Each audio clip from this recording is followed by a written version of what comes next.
If you take a look at legislative salaries across the United States, you're going to find that they are really quite literally all over the map.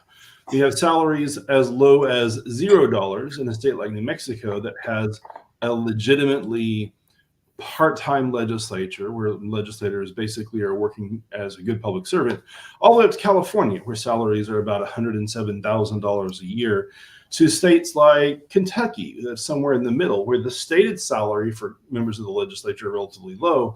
But by the time you figure in all of the benefits and then you include the per diem for all of the off legislative days that they schedule for themselves, they make something that is about 50% more than the minimum, than the average wage for their state.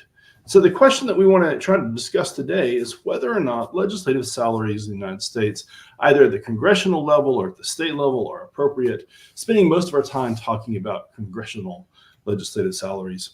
I have joining me today two of our returning guests. I have from my left to my right, Samuel Derrickson and Landon Cameron. Gentlemen, good morning.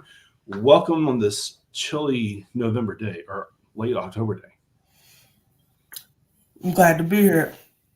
Good to see you. At the time of this recording, so we're live streaming, but at the time of this recording, we're recording on Halloween. And we also have our traditional first day of freeze, which always seems to fall right around Halloween here in Kentucky. So let's go ahead and just jump right into the middle of it. So the purpose of our conversation, I'll go ahead and bring this slide back up so we can take a look at it, is we have salaries that are kind of all over the map here in the United States. Congressional salaries, we're going to talk about those here in a second.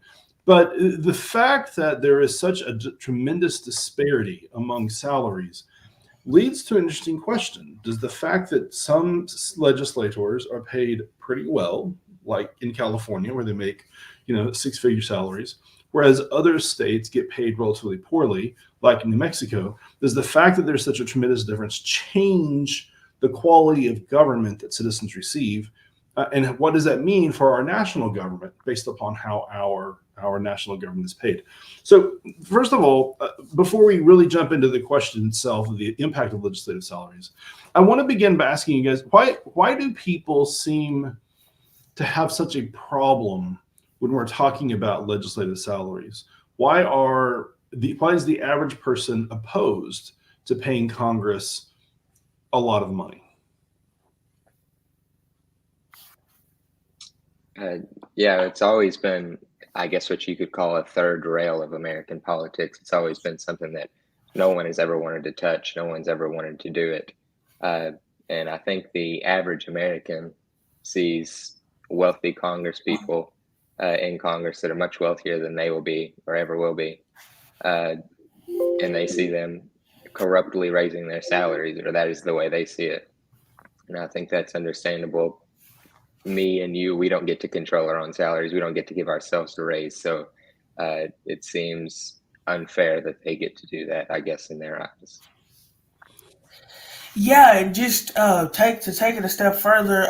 We currently are living in a time in America where the average family is struggling to an extent. The average household is struggling financially, and to see, on a national level, to see salaries be, high compared to the national average, and not even just salaries. You just see the stark difference of quality of life for your everyday citizen, your blue collar worker, and then your person in Washington, or even some of the state legislators like California. You just see a stark, difference, and I think that it's kind of like the haves and the have-nots, and it's kind of a hot button issue because of that. Yeah. Okay. So I understand that. I totally get it. And I know how much I make, and I know how much Congress makes, and Congress makes a lot more money than I do. I work at a liberal arts college in rural America. At the same time, I know enough about economics to know that you kind of get what you pay for, right? If you want a quality product, you're going to pay a little bit more for your quality product. If you want a good hamburger, you go to a steakhouse and you pay more than what you're going to get if you go to Burger King. So it seems that logic would apply to legislatures, that if we want to have good people working in Congress who have the intellectual capability and who have the physical stamina to do the job, if we want those kind of people in there, don't we kind of have to pay them? I mean, that seems right to me. Is that logic off?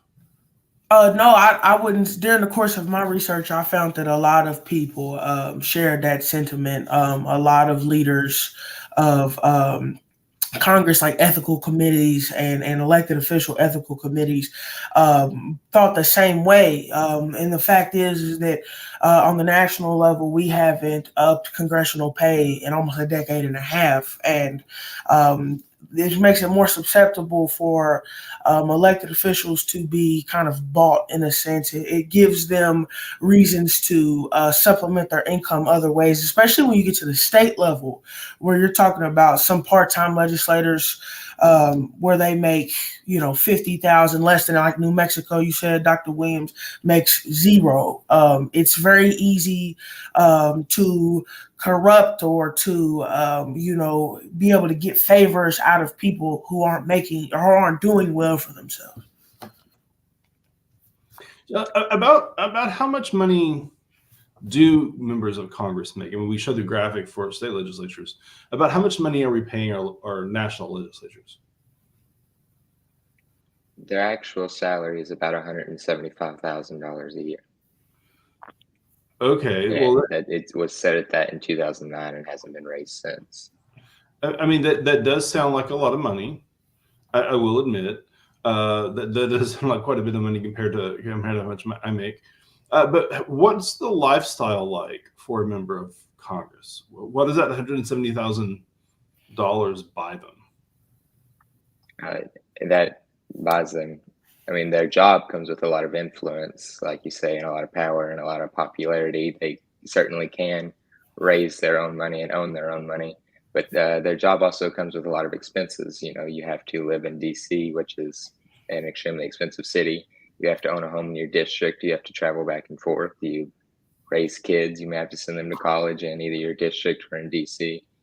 So while many of our members of Congress are wealthy and they do make their own money outside, that's sort of a requirement if you are going to be able to afford the lifestyle that a congressperson is expected to have.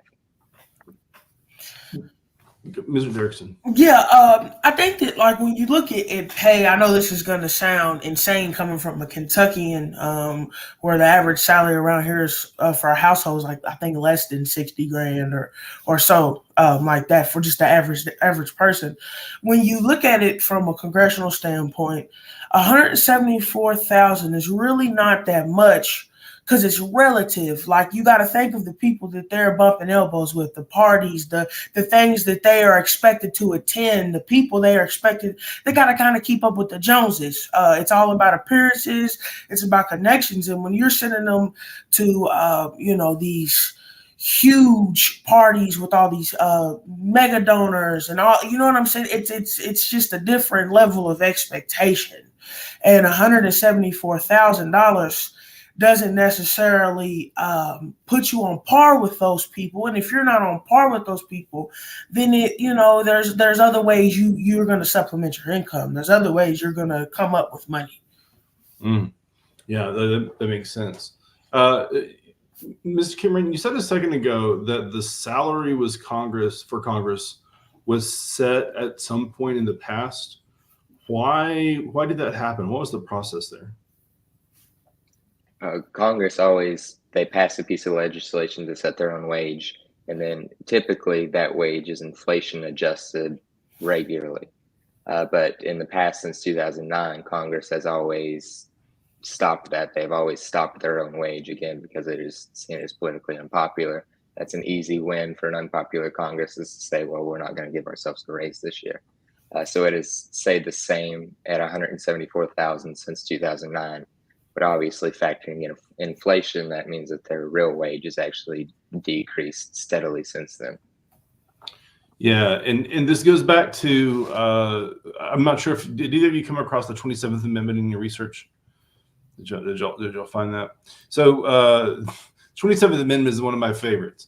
It's right up there with number 2. Whenever Congress was considering the Bill of Rights, they didn't propose 10. They actually proposed more than 10.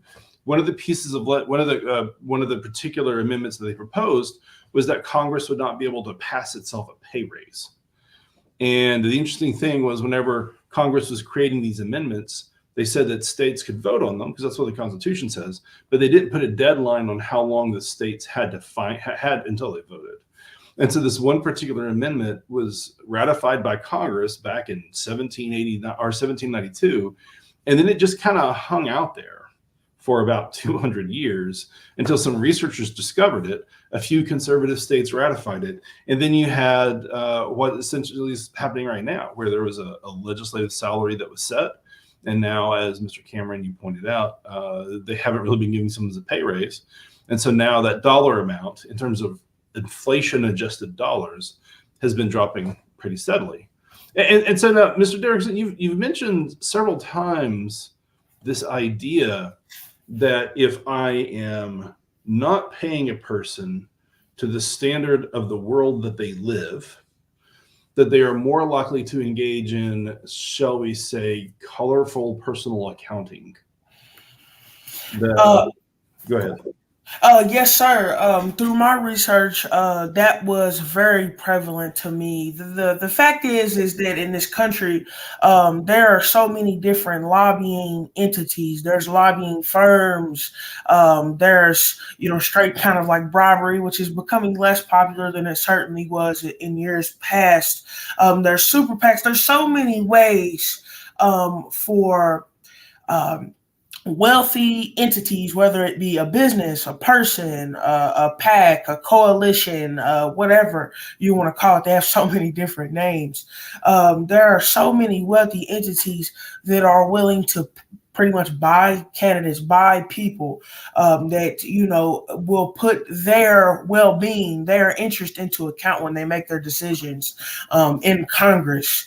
And when you have a salary that hasn't moved, that has remained stagnant for such a long period of time, it just makes them more susceptible. If you are bumping arms with billionaires, that kind of thing, and you're making, $200K, less than $200K, you're just more likely to, your billionaire friends, they want influence. Their whatever field they're in, they want to be able to control how that field is legislated. And in most cases, they're willing to pay for it. And if you are, so-called making ends meet, you're more susceptible to, being willing to take that finance, to be able to take them finances. Mr. Cameron, did your research find similar results? Yes. Like Sam said, if these people aren't making the amount of money they want, they're going to find a way to make it. And I found that in my research, despite Congress only making $174,000 a year, and that real wage declining since 2009, their net worth has continued to increase. I think it's around 37% of the House and 50% of the Senate are millionaires. You have extremely wealthy members of Congress. I believe I found in my research it was over something like 5 years. Their real wage had declined by 6%, but their net worth had increased by 29%. So that doesn't really figure together. They're making that money somewhere. And I guess we can't really necessarily prove that it's through corrupt practices, but it raises the question of, do their private interests conflict with their public duty? Did you guys get any sense of where this extra money is coming from? Or did you read any stories? I mean, there are several from the 1990s that were a little bit famous, but those were before you were born. And so you might not have come across those. But do you get any sense of where they do get their money from? If it's legally acquired, I'm assuming. Yeah, most of my data came from like the asset information that they have to submit yearly. But our problem with that is that you don't have to be very specific. You can give large ranges and you can be very vague. So nothing specifically. But most members come in previously wealthy, generational wealth, things such as that. So I'm sure they're just doing investment tactics to grow their wealth. Yeah, that's a fair point. And for amateur legislatures like they have in Texas or like we supposedly have in Kentucky, that's part of the logic, is that most of the people who enter into the legislature are already externally employed or already internally wealthy, and they've reached this point in their life where they don't necessarily have to worry about making money. they can become public servants.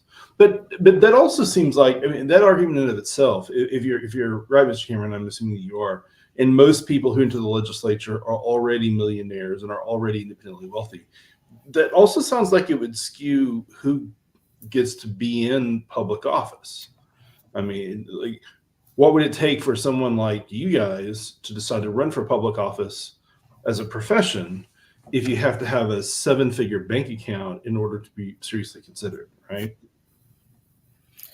Yeah, that's why it's very much so like a closed club. It's very much so a good old boys club, for the lack of a better word. It's multi-generational. A lot of people's parents did this, their grandfathers did this, their grandmothers did this. It's one of those jobs where it's truly political. It's truly like who you know, how long have you known them. When you get to a certain level of status in this country, wealth kind of will bring itself to you. It's just how it kind of works. People want to give contracts, people want to give jobs, people want to do things for their friends, and people who can do the same for them and to their families. So it's kind of like wealth begets wealth. It's kind of how it works, and it makes it extremely hard and extremely tasking to get into it, to be the first to break into it if you don't have those connections. I would completely agree. It's very multi-generational. Here in Kentucky, you have the Bashirs, our governor. To take it out of the legislature, just on a gubernatorial scale, our governor's dad was a governor. So it just shows you that in politics, even on the state level, it's very much so a club. It's very much so closed garden.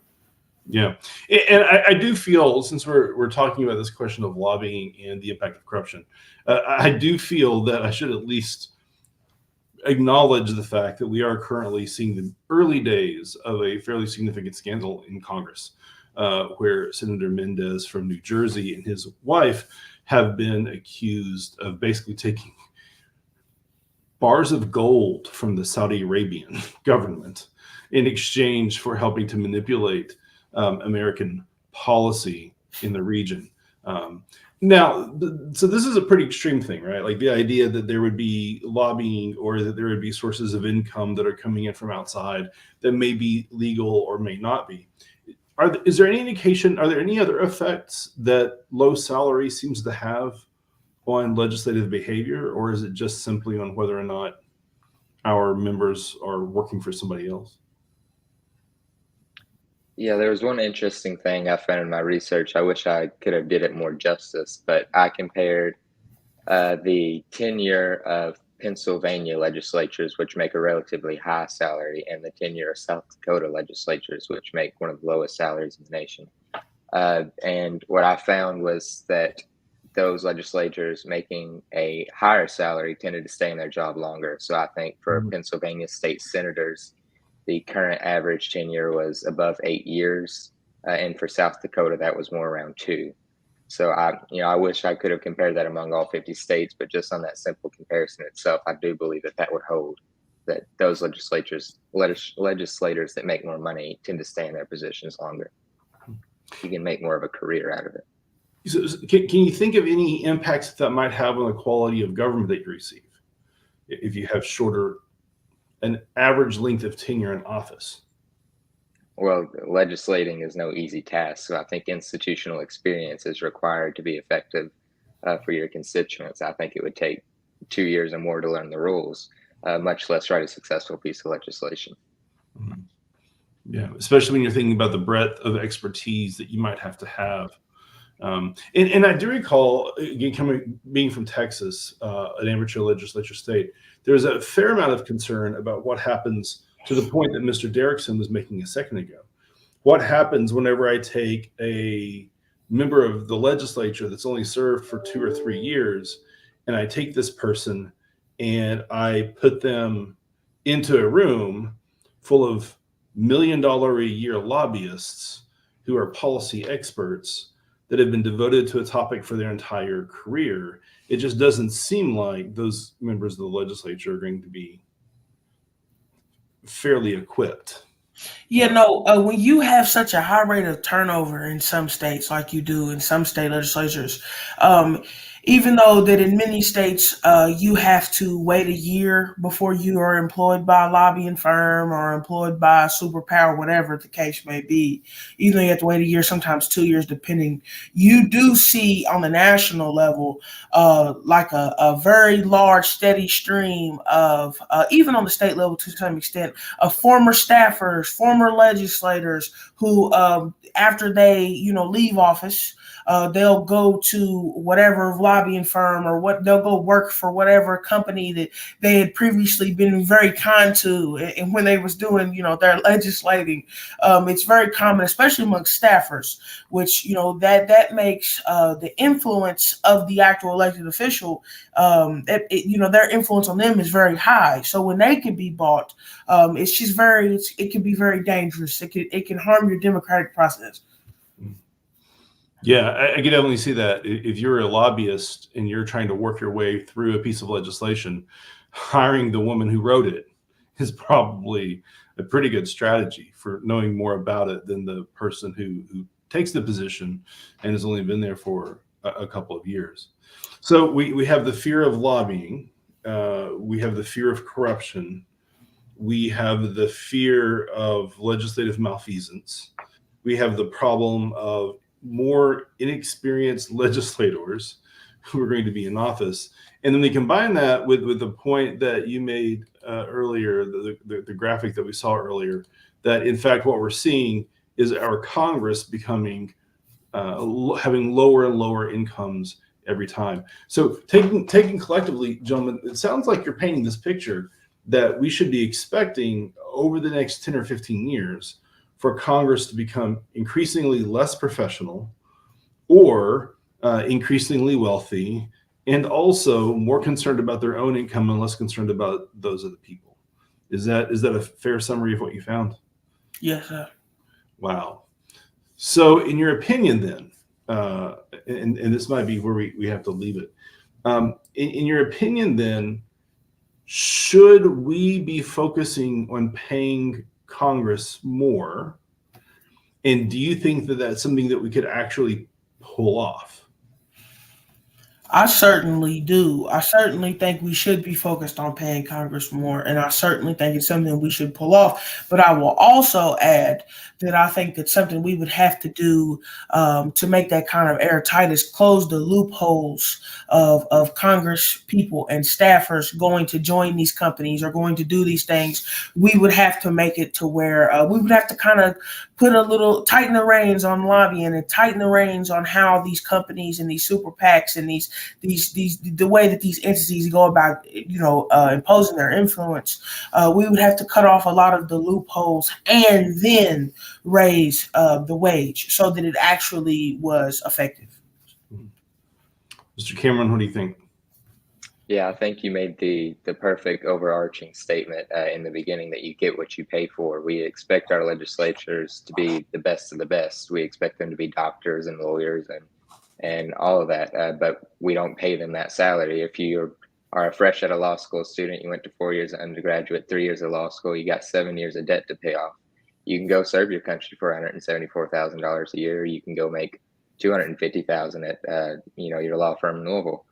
So we are not paying them what they should expect from somewhere else. And as far as like the unprofessionalness that you mentioned earlier, I think we're seeing that now in the House with the House rebels. They don't care about the institution of the House or the norms of the House.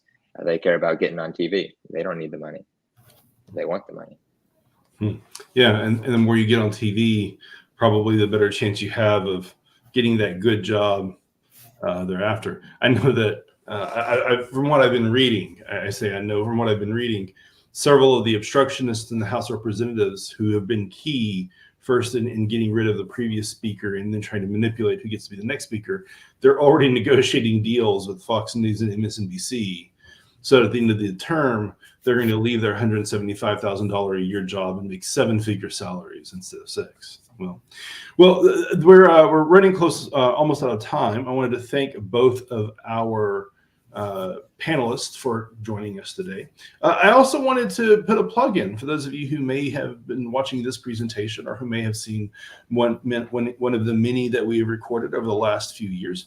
I would like to encourage you to come and join us this time next week at 8:30 on November the 7th, where we're going to be talking about another question related to the both ethics and reliability of our legislature. We're going to be discussing the question of gerrymandering.